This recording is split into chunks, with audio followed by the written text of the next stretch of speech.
What's up, everyone? Welcome back to another episode of the Dripping Creativity Podcast. I am your host, Chris Corvan, and today I have the absolute pleasure of sitting down with a Canadian legend, a man whose guitar has told more stories than most novels.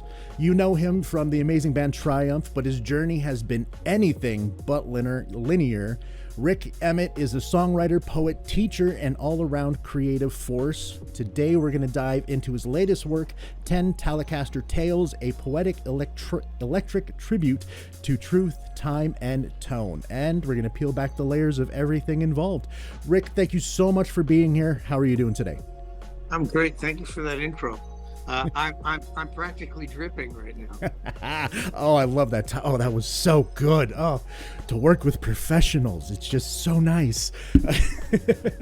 Okay, so let's kind of just start off with a nice softball here.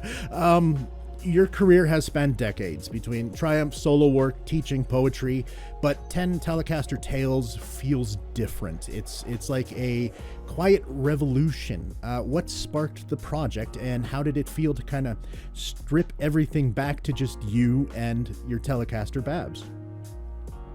Yeah, well, I guess part of that answer to that question is that when you get older, every project sort of seems like, well, what if this is the last kick at the can? And in a way, there's a liberating thing to that you kind of go, well, I might as well sort of go all in on whatever it is that this thing is turning into. So the other answer to the question is, it started with this. This is Babs, the guitar. I had this custom designed, and the process of that, while I was writing guitar pieces, I thought, maybe I could do them all on the one guitar instead of, I would normally, when I'm recording, use, sidemen and different instruments. But in this case, I was thinking, what if I made it really, really simple, like just one guitar, no lyrics, just instrumentals, et cetera, et cetera. So that was part of the process. And so then I'm getting involved in it. And then, because I had this burgeoning relationship with Michael Holmes, my editor at ECW Press, who is a guitar player, by the way, I said, hey, Michael, I'm getting a feeling about maybe wanting to write, instead of just liner notes for a CD, like literally a book, like maybe the most comprehensive liner notes in the history of liner notes.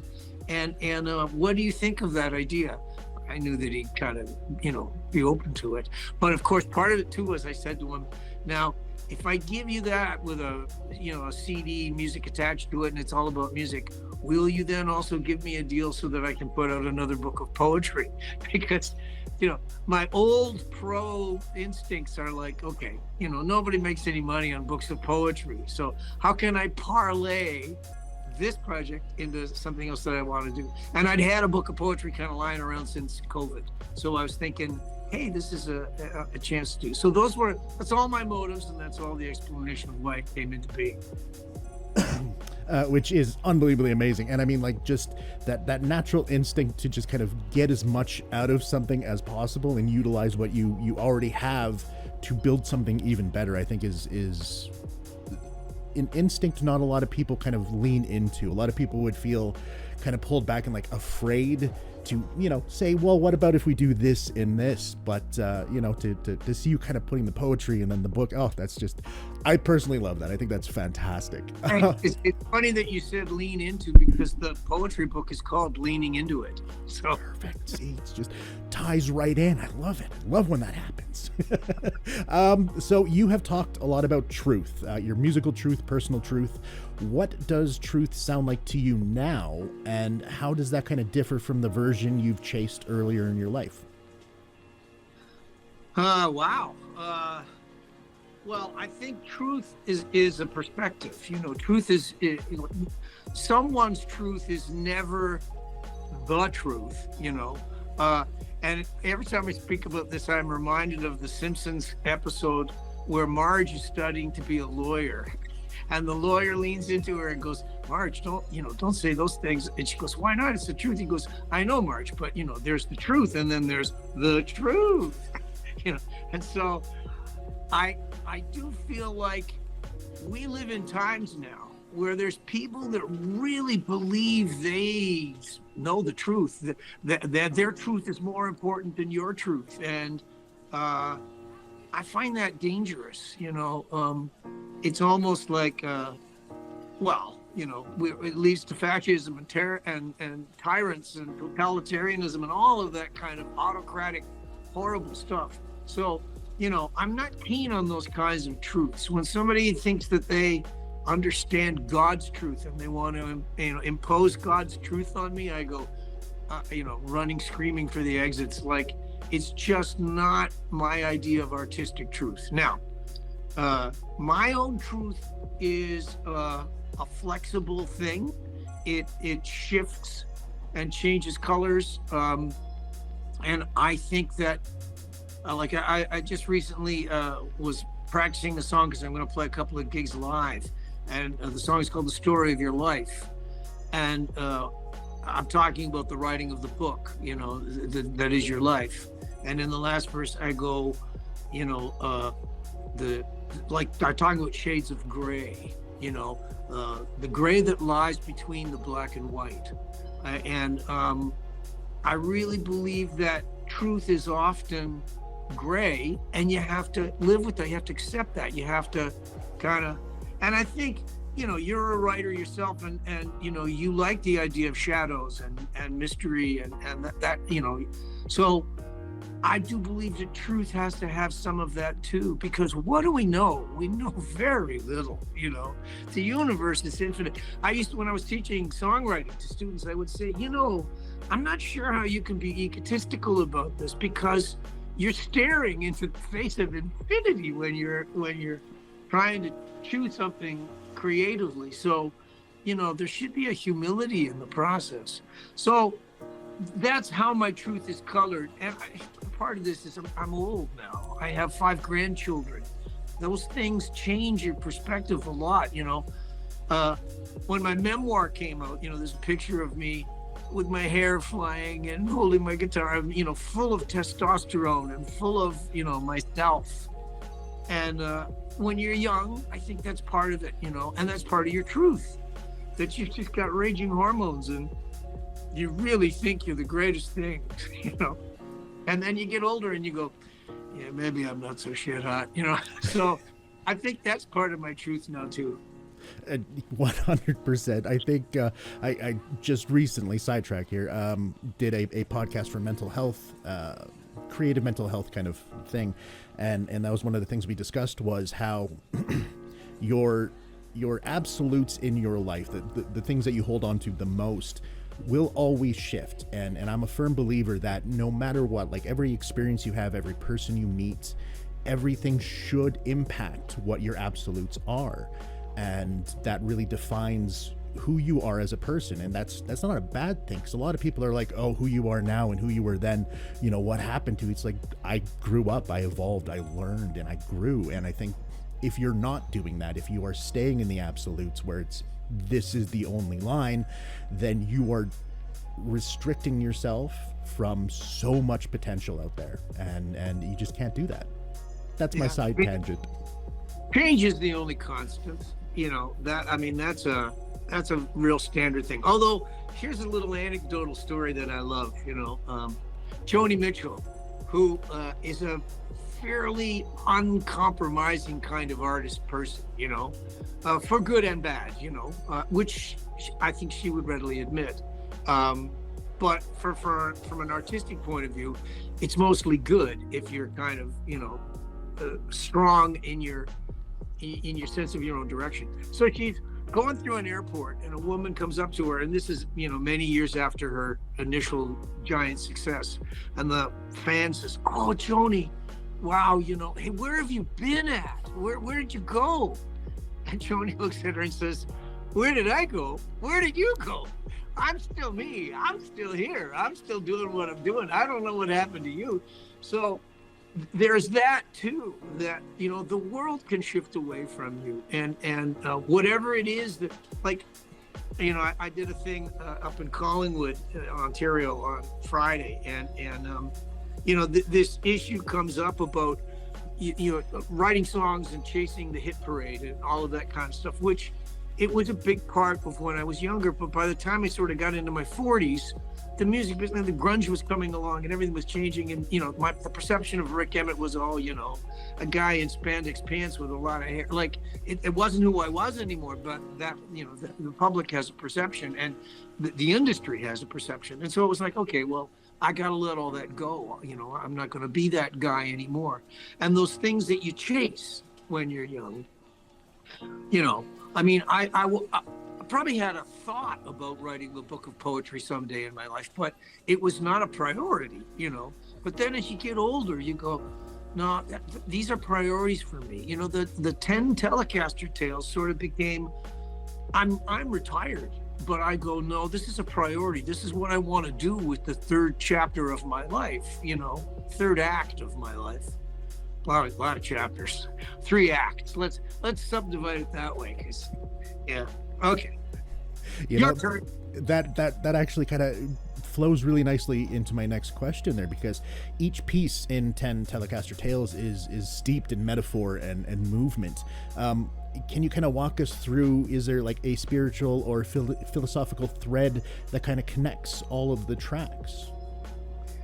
Well, all written by the same guy, played by the same guy on the same guitar. So there's certain things that are, kind of fundamental that keeps the train on the tracks. When you make a record, when you write a book, there is this thing of sort of trying to organize, and I know you're big on story, and story is really, really important to me. I'm above all things, I'm a writer, I'm a storyteller, So you write the pieces and then you go, okay, and sometimes there's flotsam and jetsam that it gets left behind. It doesn't really fit an overall narrative that you're forming, inside your own head, but and then there's things where you go, well, I already have a piece that's sort of like that, and I really like it, and it's far closer to completion than anything else. So that's going to be that one in the book, and so it's sort of, it develops its own overall narrative, even though each song, each chapter is its own narrative in its own way.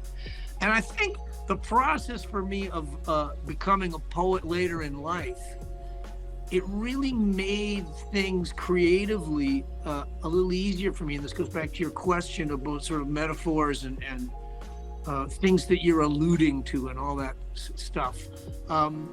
You start to feel like there's a connectivity because there's a poetic flow to things. So first of all, when you write lyrics for songs, it's like being in prison. Like there's bars and there's phrasing, and and I'm holding up the bars because metaphorically it's like, whoa, you're really locked. You write a good verse, well, your second verse and your third verse have to match all of the scansion and stuff. So when you write poetry, it's more liberating. It gives you, you're not tied to rhyming necessarily. The things that you like in terms of language, the way something reads, the way something drops, falls out of your mouth, that becomes something where you go, okay, when I write guitar pieces, I can access this now.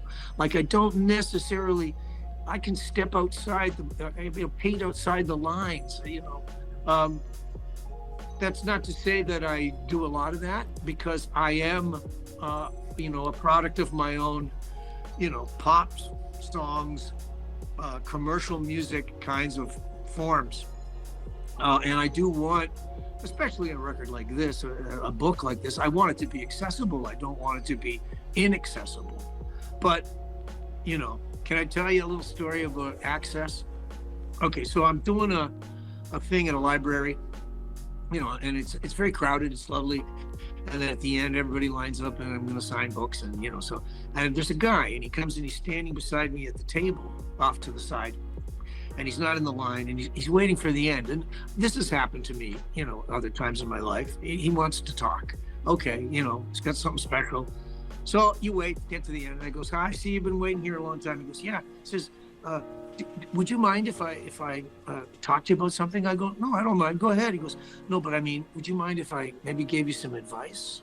And I go, yeah, sure, man. I'm open-minded. What do you think? And the guy says, well, he says, I've read your stuff, and this is my advice, Rick. I really think that you could have a much wider audience, a much bigger audience, if you would only use less big words. And I go, what do you mean, like for yeah, I see. Okay. Well, thank you for your.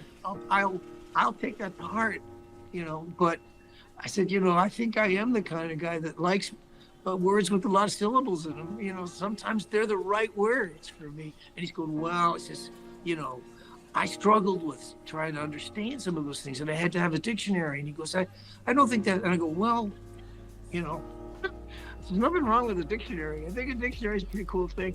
You can use Google and you can find, anyways, there's thesauruses everywhere nowadays, guy, And,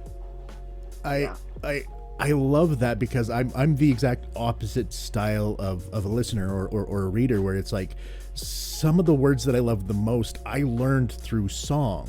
Like even way back in the day when I was a kid, hearing the word procrastination in a song, and I go running up to my mom and I'm like, what does this mean?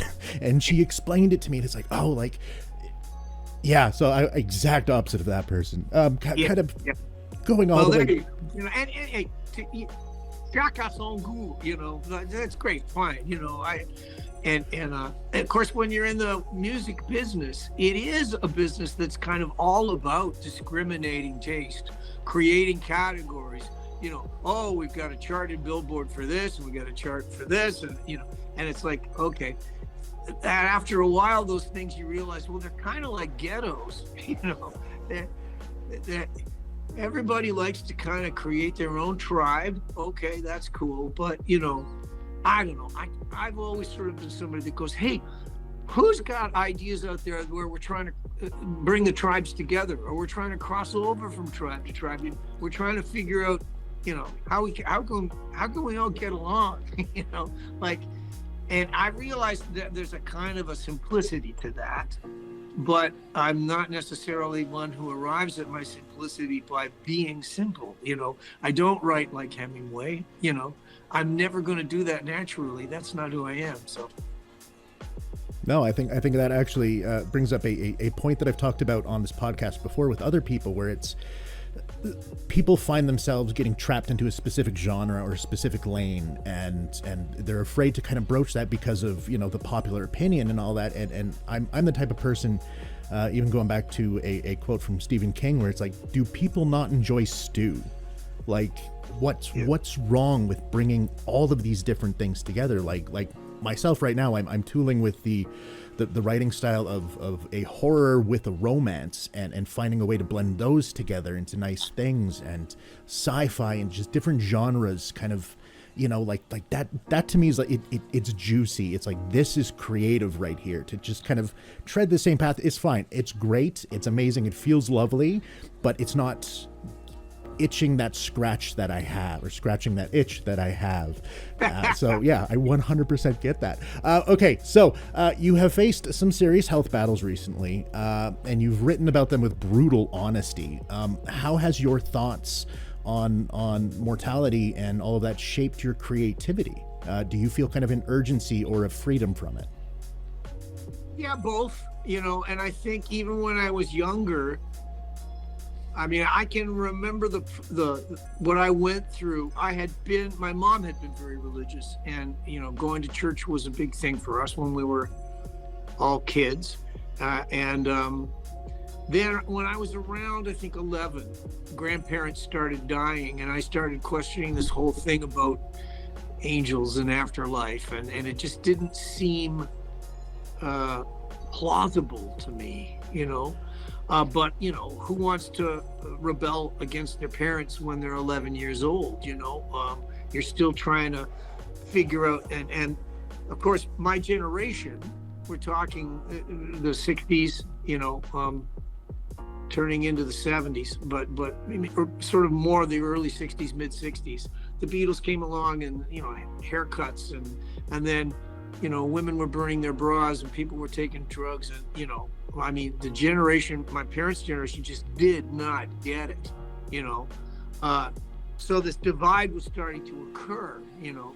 But the whole idea of life and death, you know, and how my parents' generation, you know, my parents had grown up through the Depression, and then the Second World War had come, and so their approach to things like duty and responsibility and life and religion and you know, all of these kinds of things, my generation didn't necessarily have that. And now your generation, you know, like in many ways, all bets are off. The rate of change is just insane, you know. And how do people keep their stability and their mental health and all of these kinds of things? It's a real issue. But anyways, for me, I realized that, you know, you really only get one kick at this can, and I don't really place any value in an afterlife. And I think, you know, it's my job to sort of try to make this life a good one, for me, for my family, for my, you know, my descendants, you know. So I'm not going to worry so much. It kind of really bothers me that, you know, we live in a country that has constitutions that say things like, you know, one nation under God, and, you know, the American Constitution is like that, and the Canadian stuff is, it's like we're beholden to religion, we're beholden to some concept of God, and you know, I'm sorry, I'm too much of an atheistic humanist to really buy into that.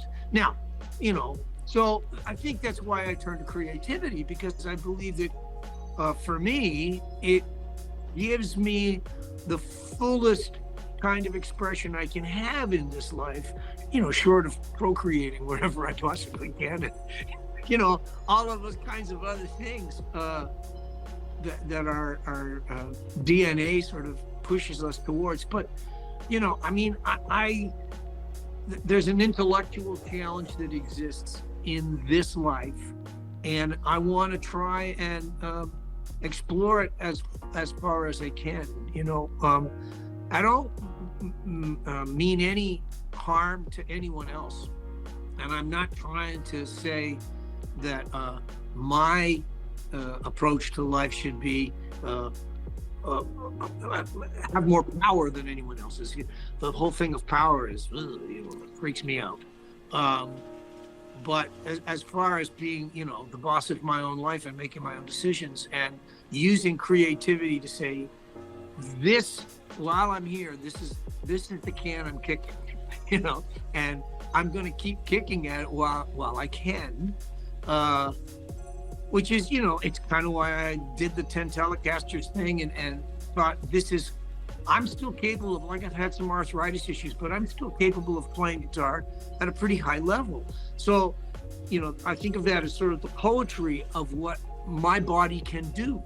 I'm not a dancer, but I'm a guitar player and I'm a singer. So those are things that I'm going to try and exercise, you know, given my limitations, as long as I can, you know. But there's an element of grace that enters into this too. My dad lived a long time to 92, but in the end, there was senility and there was dementia, and, you know, there's a loss of dignity and grace about your life, and I really kind of don't want to, you know. I hope I can go dignified right to the last breath, you know. So that's part and parcel of a creative process too. You have to have your own sense of what's dignified, and then, you know, you're going to pursue that. But I'll tell you another interesting little anecdote story. At a certain point in my life, the Canadian writer Robertson Davies, I read all this stuff and I was really into him, and he was very old school kind of guy. He'd been the proctor, or whatever you call it, of Massey College in U of T. So he, you know, religious guy, and he was once being asked about his own parents, and he waited until they passed away before he said, that was when I kind of felt like now I had some liberation. I could finally sort of express myself in ways that I would, because I did not want to dishonor my parents or have them read something that they would not approve of. And I thought, wow, that's really old school, because, I was perfectly willing to sort of shock my parents left and right, and shock my audience once I had one. I would go, yeah, you think you know me? Check this out, like I was willing to rock the boat and change perspectives because that's the way I'm wired. Okay, sorry, that was a long answer. Never apologize for going off on creativity and your thoughts. Like, that's literally what this show is about. So I'm all for it. The only problem I have is there was about 20 different points that I was like, oh, I want to talk about that. Oh, I want to talk about that. And I can't keep up, man. I can't keep up. But sorry. Yeah. In general, everything you just said there, I 100% agree with.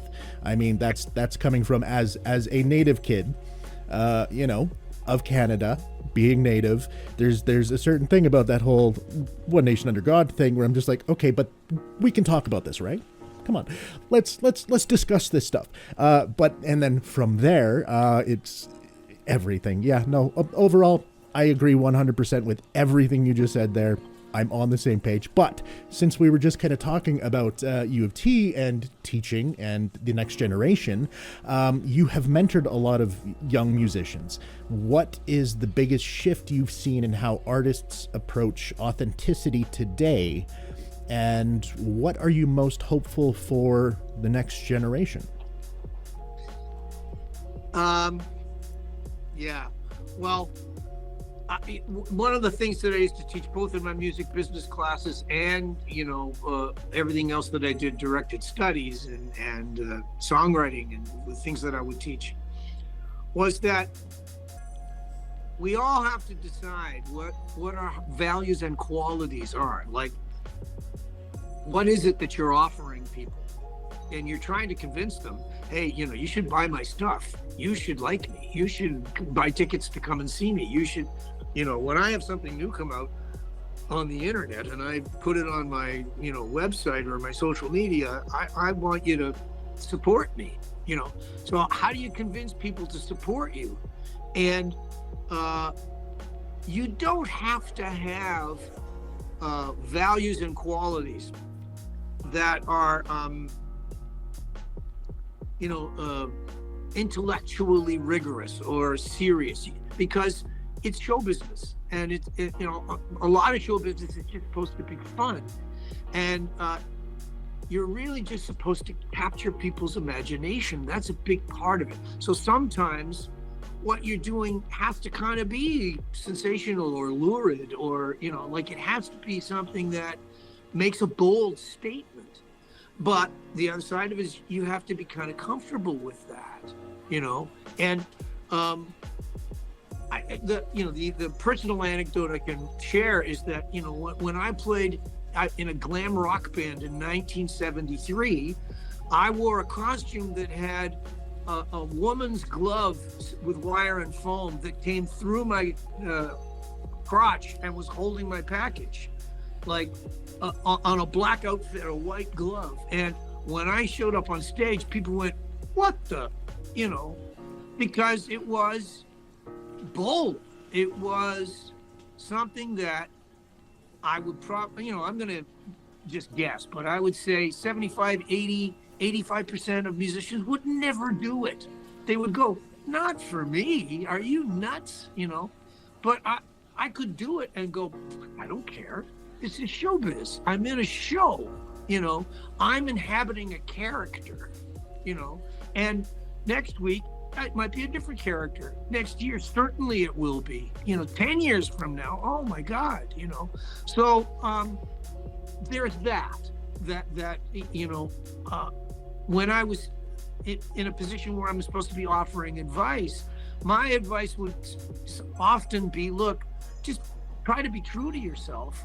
But sometimes by being true to yourself, you also have to accept that show business is just about shocking people and entertaining them and having some fun with this, But, some people aren't wired that way, and that's fine.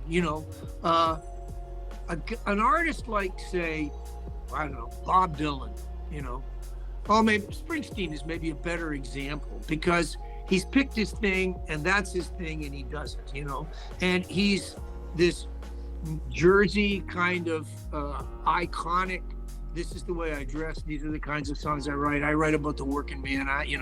I'm very liberal Democrat kind of human being, and that's what he does, right? But like Bruce Springsteen owns horse ranches. His daughter is an equestrian in the Olympics. If you don't think it costs a lot of money to put a horse on a boat and send it to the Olympics, guess again, like that guy got $450 million for his catalog when he sold his publishing. So I think Bruce understands a thing or two about business. I think he might have a side to him that he goes, well, I'm not gonna use this as part of what I do publicly as my oeuvre, but I think that's an example of somebody. Whereas look at a guy like Bowie in his career, or Madonna in hers, or whatever, the whole thing of shape shifting, that was part and parcel of who's he going to be this album, what's going to happen next, so there's a gamut, and you're just going to have to decide where you fit into that, and how you can feel comfortable. But I would often tell students, look, there's some songs that I wrote and I still have to play them when I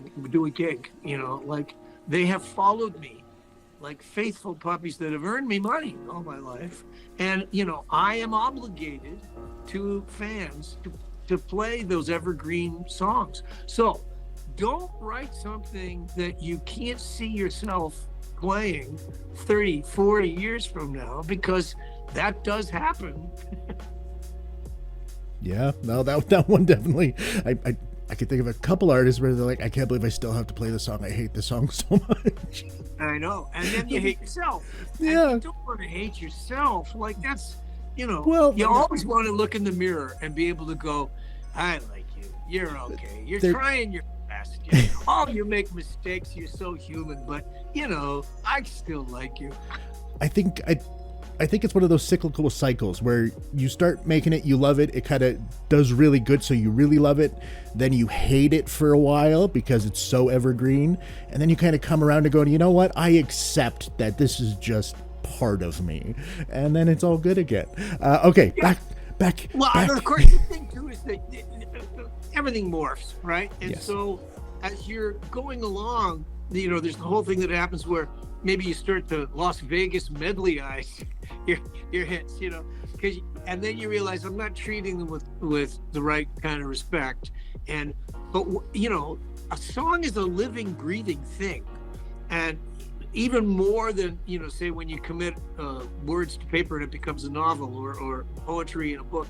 Which is not to say that I wouldn't, if I was reprinting a poetry book, I might go in and change things, because songs, I know this from my life, they morph, they change, and even sometimes without you knowing it, you're singing it on stage night after night after night, and then you realize you've added these little things, and now it's not like the original record at all, and you go, oh man, I forgot. Somebody says, have you ever listened to your original recording of that? And then go back and you listen and you go, wow, it's amazing how that morphed. And of course, one of the big things that I often try to tell people is, you get on a stage and you sing a song, and man, as soon as it's live in the air and with an audience, the song is taking on another life. It because now it's sort of part of it belongs to the people. It's not just you; it's the people that are listening to it, and it changes the way you approach the song. It changes the way you hear it. Which is why they say to musicians, like, you should make sure you go out on the road and play them live for a while before you record them. And I found that with the 10 Telecaster Tales, I've been practicing for these gigs, and the songs that I thought, geez, I should have rehearsed I should have been in pre-production for a year, because the songs, the arrangements, the way that I play them, they have a different feel to me now. But hey, sometimes you're in a hurry. Well, I think personally, like especially after listening to the album side of things, it to me it's an album that actually encourages more why did I lose the word? Improvisation. Like it especially some, oh God, why can't I think of the names? Track 2. I know track 2. Funky Scratching. Funky Scratching. Yes, Yeah. like that one, A, is my favorite on the entire thing. But I think because like that one triggers in my mind hearing Victor Wooten, and it's just like that is always kept. I'm a bass guy. I love bass. Can never play it. I got short little chubby fingers. It sucks. But it like bass has always captivated me, and Victor Wooten. So that song just kind of brought those vibes back to me, and it was just like, oh, fell in love. And it's like, that's, if I was to see you playing these on stage, that's what I'd want to see, is that kind of you taking what was there and then just making it your own and making it just for this moment. And I think all of these songs are kind of designed to be able to do that. Yeah. Although I think you'd have to be playing a lot of gigs. And that's not going to happen. Like, I played one in Collingwood on Friday. I'm playing the Redwood Theater on April 10 and 11. The tickets are all sold. It's just small, 175 seats or something, 200 tops. And it sold out in like, I don't know, less than a day, which surprised me a bit because the tickets were not cheap. But then here's my intention. I'm going to, my wife and I are going to Paris for some springtime in Paris, and then I'm going to go on one of those boat cruises down the Danube and the Rhine and all that stuff. And I'm just going to sort of reassess, after a period, how much work do I still want to do? How much do I want to play live gigs and stuff? Do I want to be, up on stage? Because there is a kind of a pressure, a psychological pressure to performance. I do enjoy the process of writing, the private process of creativity, more than I enjoy the pressure of performance. And some folks are different, and I was different in my youth. But there is something, the live performance is kind of a bit of a cauldron. Like it's it's a crucible. So and I realize that, and I know that. So I've got some decisions to make, but I don't know. I mean, here's the thing, man. I did some readings at this. It was like I was being interviewed for a podcast live. Had guitar, would sing some things, and I did some poetry reading, and I was reading from my memoir, and I got really choked up at one point. My own words, and the audience doesn't mind. They kind of like, you're being human, and they want to let you off the hook, because audiences, if you've got them in the right frame of mind, they're very forgiving. Which it's not manipulation. It's just the way it works, right? But for me personally, I found it really embarrassing, and really because I thought, man, I used to be able to control myself emotionally. I used to be able to use my emotions to do the things that I wanted to do, follow the script, hit my marks, be a pro. When this happens, this is not planned. It's just very unprofessional. And after the podcast, Brent Jensen, I said to him, man, I felt like I'd pissed my pants. Like it was embarrassing, And he goes, I get it, but, it was all right. It was fine. It was good. It was, the audience loved it. Some people, it was their favorite moment. I go, yeah, but not mine, So there's that too, like you tell me, your things about creativity. Don't you feel like everybody that's creative, in a sense, they're being their own God. They're playing God.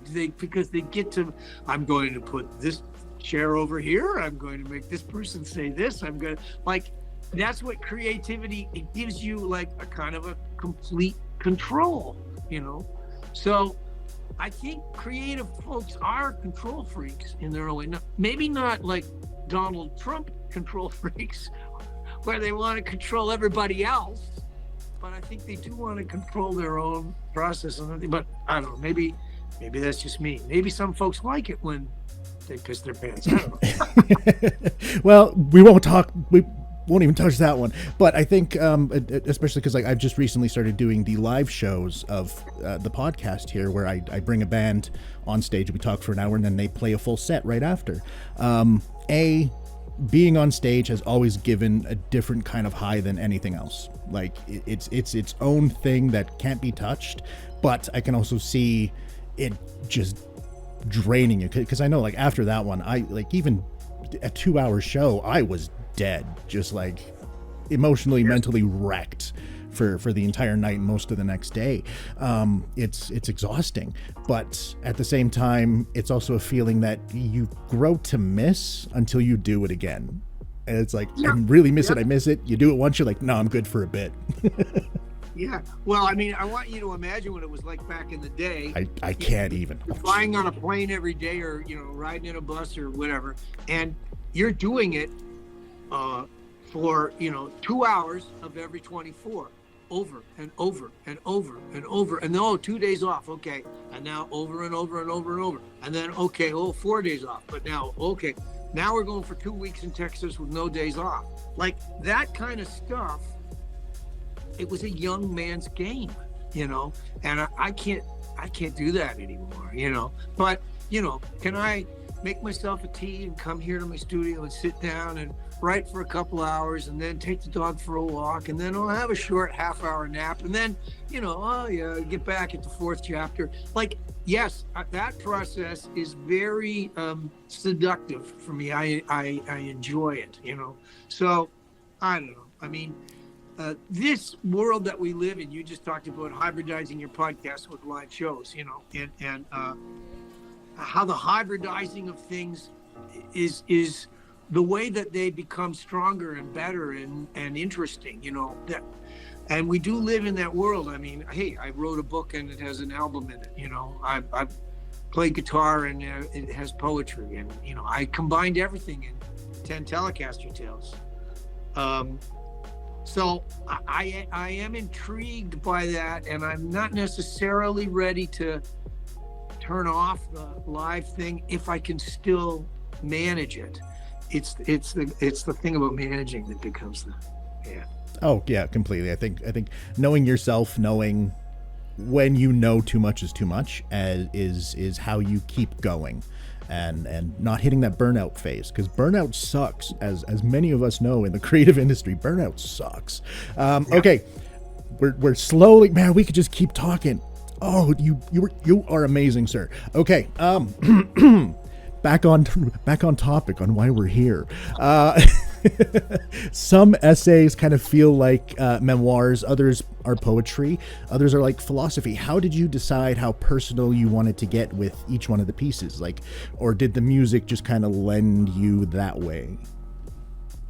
I think that there's it's a combination of things where I'm not going to try to deny who I was. So if an idea occurs to me and it felt like, this is sort of based on something I wrote in an old Triumph song, or something that I really loved from when I was 13 years old playing guitar. Like, I went, no, explore that, like, use that. That's what this is going to be about. You're going to use, everything in the kitchen sink, like, go ahead, explore it, see what happens.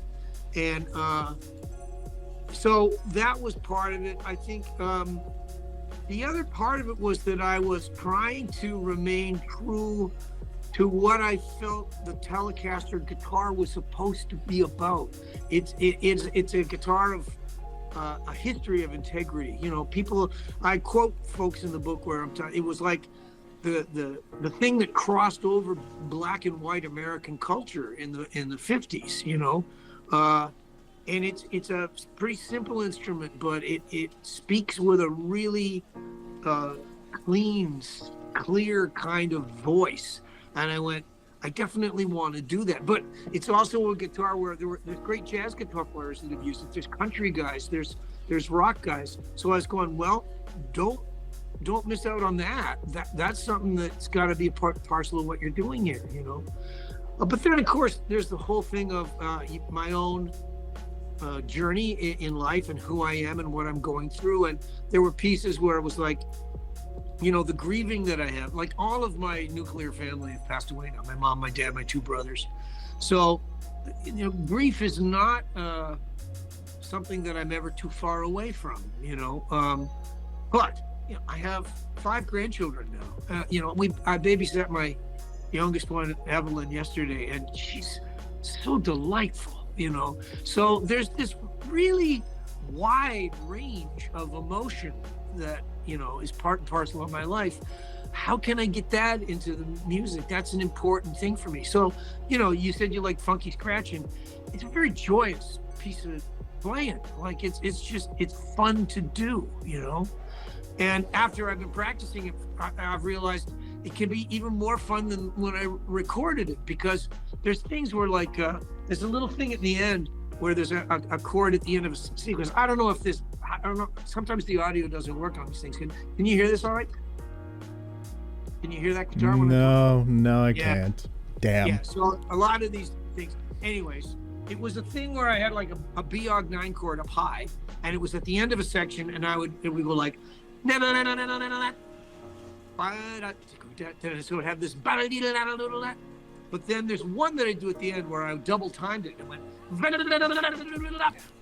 and so that I went, why don't I do that every time? That's so much fun. I'm going to do that every time. So now I can see the end of the section every time it goes, and I go, man, why didn't I do that the first time? Why didn't I think about that? Because it only reinforces how much fun the piece is, right?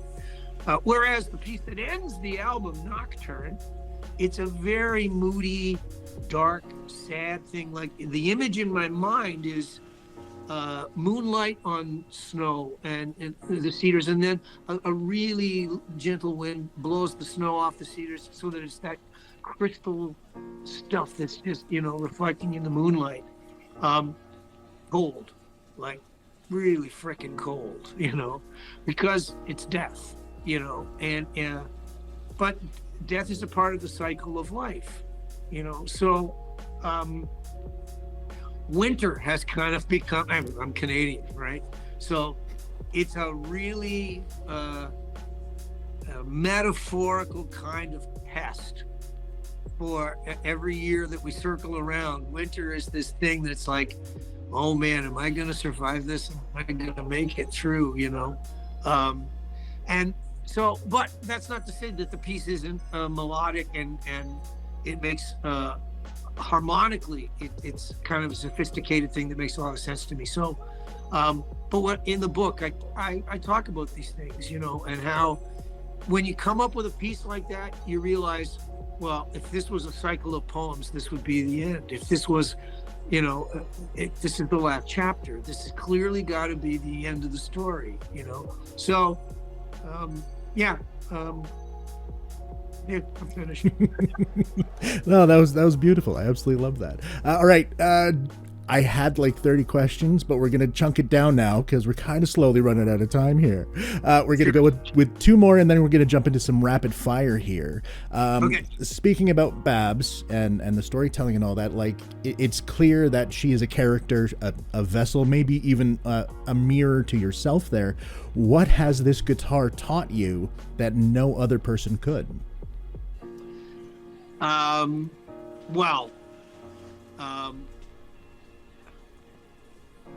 You know, I've been married for 49 years. And when you have a relationship with another human being like that, you know, sometimes they're a mirror reflecting the parts of yourself that you don't like very much, or they're reflecting the parts of you that make you really glad that you're alive, and, you know, and that you get to be in love with somebody like that. Like, so a guitar, it is an inanimate object, but because it is an instrument, it allows you to have self-expression. It's like a house.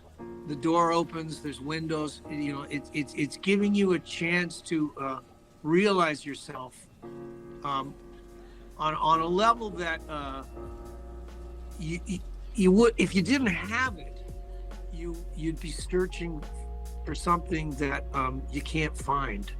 But the guitar sort of provides this thing where I'm finding these things that I'm looking for. So, you know, I mean, the guitar itself, it's an icon for so many things. You know, when Springsteen is holding his telly up in the air, it's like, this is the sort of Galadriel, you know, like Keith Richards is playing it, and, you know, it's pretty phallic when it's hanging down that low, you know, like a guitar is an expression of virility, of you know, it gives a songwriter this thing that's like a security blanket, you know. So there's all of these kinds of things that enter into it. And when you decide, okay, I'm going to narrow it down, and, you know, it's not going to be like back here where I have 45 of them. I'm just going to take the 45 and I'm going to try to bring it all into one. It took me back to when I was a kid and I got my first good guitars, and I used to be practicing lying in my bed and fall asleep with my guitar on my bed, you know. So, I mean, what's that? That image is something that, you know, it's a kind of a common one for guitar heroes to say, oh yeah, I used to, you know, fall asleep with my guitar. But it was because the guitar is this private best friend that you've got when all your other friends have, you know, made life uncomfortable or bad, or, you know, you're feeling really hurt, lonely. You go to the guitar because it'll go, come on, you know. And I have a poem in the book that I wrote about the guitar and me talking back and forth and all the things that the guitar is. So, yeah, you know, I think it was an interesting process for me to, you know, design a guitar, write a bunch of guitar pieces, then write a book about these things, and then have it so that you've kind of left no stone unturned, you know. You've kind of gone, all right, this was a really full, artistic, creative kind of project to have undertaken and completed. And then you go, okay, what's left? And they go, well, I got to go out and play it live, I guess. You know, I got at least try it, you know, got to see what that's like. So. No, that's a beautiful way to put all of that. I think that's fantastic. All right. The final question before the rapid fire here. When somebody reads 10 Telecaster Tales, and they're going to absolutely love it. When they hear it, they're going to absolutely love it. They're going to want more. What album, book, or piece of your past would you pair to get the full Rik Emmett experience? Would I pair with? Yeah, what would you tell somebody to pick up right after this one? Oh, wow. Well, I mean, if they haven't read the memoir, and if they haven't read the Reinvention poetry book, I think, you know, that would be a logical place to go to what have I written before, and then see how does that connect to 10 Telecaster Tales. The poetry book on ECW will be coming out in October, leaning into it. So that's the next logical thing. And, you know, when people ask me, Rik, you've been an artist all your life, so, you know, what's your favorite song that you ever wrote? You know, and I always go, no, it's the next one. That's my favorite, is always the next one. I'm an artist, you know. I can be involved in a project, get it done, deliver it, great, fantastic. And my eyes go to the horizon, and I'm going, you know, what's next? You know, that's how the creative mind works. I think the artistic spirit, you know. So, you know, I am toying with the idea of, instead of a guitar instrumental album with a book, the next one might be songs with lyrics and singing, but simple, same way the Telecaster Tales was just recorded here with no sidemen. I'm thinking something simple. I had done a project. I used to use my website and have retailing, and I've sort of tried to streamline that. I have third parties now doing all of that stuff for me. But I had done a thing called, I called it the bonfire sessions, folk songs for the, I can't remember what I called it in full. Folk songs for the bonfire. Oh, for the farewell bonfire. I thought it might be the last thing I ever did. So it was called Folk Songs for the Farewell Bonfire. And then after a while, we were just calling it bonfire sessions because it's too many words to have to go through that title. So, and it's now just come out on streaming. There's a guy that's doing my streaming stuff, and he's reorganizing that. And over the next, 2 months, 3 months, these chunks, there's like 24 tracks, and they're coming out in 4-packs and 6-packs or whatever. I don't know. So, but that made me go, maybe the next thing should be something like that. So there's lyrics, so that I can go into depth about the writing of lyrics and the stories that get told that way instead of it just being instrumental. So I can tell you, if you do that, I'm 100% there for the whole thing. Like anything you need from me, you want to just chat about it, I'm down. I'm there. Great. All right. Thank you. All right. So now we're going to move into some rapid fire here before we close it out here. So prepare yourself. Get ready. Who is one guitarist you'd still want to jam with? I would be afraid to jam with Pat Metheny, but I would love to sit down sometime with Tommy Emmanuel. I think he's one of the greatest guys on the planet. Metheny intimidates me too much. Tommy, I've met him, and I actually opened for him once in Vancouver. He's an incredible sweetheart of a human being. So, he would dumb himself down for me. That would be great. Those are the best ones right there. What is the most underrated Triumph song? Oh, man. There's a song on the Progressions of Power album called In the Night, or In the Middle of the Night, maybe. No, In the Night, I think. And I can't believe I could actually ever sing that high. It's like ridiculous. And I hadn't listened to it in decades. And then something that, an offhand comment on social media or something. And I went and listened back to it, and I went, oh my God, are you sure that was me? I'm not even sure that was me. Wow. As somebody that can't hit that high note for my life, man. Yeah, no. Yeah, well, geez. So I will definitely throw that one in the description. People can go check it out, hear it for themselves. One word to describe Babs. I'm trying to think of what it would be now. A touchstone. Oh, that's exactly. solid. It's more like something that makes you shift direction. Something that you come into contact with, and it makes you go in a different way. So I don't know what you'd call that. There is a specific word. I can't think of it right now, but I get it. I love that. Okay. What is one book, poem, or lyric, not by you, by anyone else, that still haunts you, but like in a good way? Oh man, there's a million of them, I know, I'm an asshole for asking. Yeah. Well, when you say haunt, that sort of implies something moody and something that's like a ballad. I would say there's a track on Jeff Beck's Guitar Shop, and it's called Where Were You?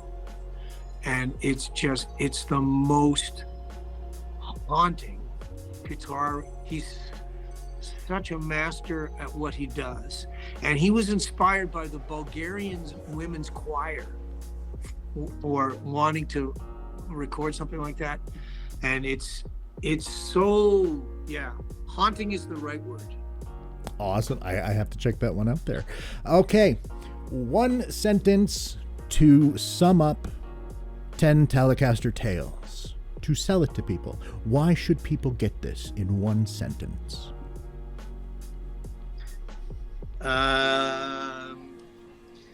Because I think it's the most comprehensive liner notes ever made about a guitar and its music. Like the subtitle of the book is pretty damn accurate, as to what is inside. And I mean, if that's not your cup of tea, liner notes sometimes, I guess some people don't get, but when I was a kid, I don't know, the whole thing of getting an album and the poring over the liner notes. And so I just feel like I did this forensic, examination of a creative project. So yeah, I would say if forensic, comprehensive stuff is up your alley, then you should go for it. I think just to kind of throw my 2 cents in there, it's almost subversive because in this day and age with digital and all that, liner notes are kind of a thing of the past. They don't exist as much. Like back in the day, heading over to HMV and all that, grabbing a new CD, going through there, hoping that the lyrics were in there to start with, and then sometimes the lyrics weren't in there, and you had to figure that shit out on yourself or by yourself. But it was part of the album listening. It's just putting the album in, listening to it from start to finish, going through the liners, and just being there in that moment. Like, that is very difficult to achieve these days. By creating a book that essentially is the liner notes, you are creating a new genre of creative industries, because it makes sense to have a book like this alongside an album that you're going to listen to. Like, to have one and the same there, it's the next evolution of liner notes. And I think I appreciate that. When my memoir came out and I was doing the publicity rounds for that, a lot of people would say, I've never read a memoir like this. This is very different. This is not what we expected. And I go, good. I like screwing with people's expectations of me. I always have. When I was a rock star in a band that blew everything up, I would put a classical guitar piece on an album, and they would go, what is that? There's a jazz song at the end of the album. What is that? And I go, well, that's me screwing with your expectations. So, now that the Telecaster Tales is out, I feel like I think I screwed with expectations once again. And if, it's lovely of you to say that I've invented a genre. I don't know about that. There was a book that I really liked by the guy named Jeff Tweedy from the band Wilco. And it was like The World Within a Song or something like that. And he had a couple of books that were short little hardcover, but they're both great. I can't remember the title of the other one now offhand, but they were like a role model for me, thinking, hey, I could do a book like that, but do it about, that'd be great. So people should check that out, Jeff Tweedy. We'll throw that in there too. Okay, we could literally keep going for hours. This has been unbelievably amazing. Thank you so much for not only the book, but sharing the music, the heart, the vulnerability, and the perspective that only time and truth can reveal. You are not just a rock icon, sir. You are a Canadian legend, and I don't think enough people give you credit for that. So you are amazing. 10 Telecaster Tales is more than an album and a book. It is a love letter to the art of being fully yourself. And if that's not real magic, I don't know what is. I will be doing a full in-depth review of it. I'm waiting on my copy to arrive, and it should be tomorrow. I'm very excited. To explore more of Rik's work and follow along his continuing creative journey, visit RikEmmett.com or head over to Facebook to the Rik Emmett Network, and make sure to grab your copy of 10 Telecaster Tales. Rik, I just need you to say goodbye to everyone. Goodbye, everyone. And thank you, Chris. This has been delightful.